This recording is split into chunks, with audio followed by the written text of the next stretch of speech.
Hello à tous, bienvenue dans Feu et Action, les outils qui font la différence.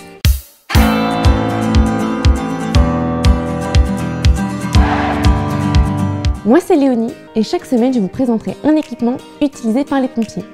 Mais moi je ne m'y connais pas du tout, il ne va pas y avoir des termes trop compliqués. J'aime pas trop les sciences. Je vais utiliser quelques termes de pompiers, mais pas de panique, je suis là pour tout vous expliquer. Ouf! D'ailleurs, aujourd'hui, pour entrer doucement dans le vif du sujet, on va parler de la base des bases dans le jargon des pompiers.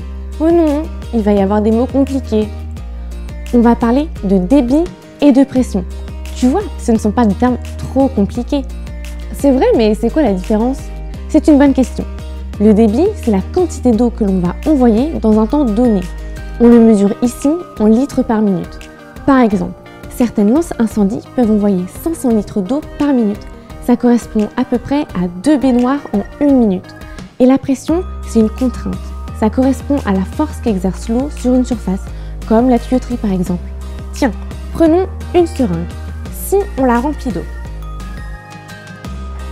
la force qu'on va exercer sur le piston va comprimer l'eau en exerçant une pression sur toute la surface du réservoir.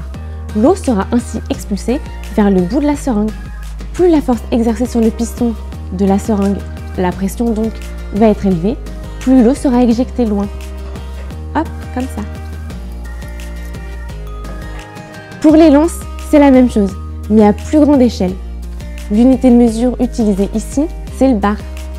Waouh, j'ai tout compris! Et oui, ce n'est pas si compliqué. Maintenant que j'ai du vocabulaire de pompier, j'ai hâte de voir la suite du matériel. Pour cela, rendez-vous la semaine prochaine pour une nouvelle vidéo de Feu et Action.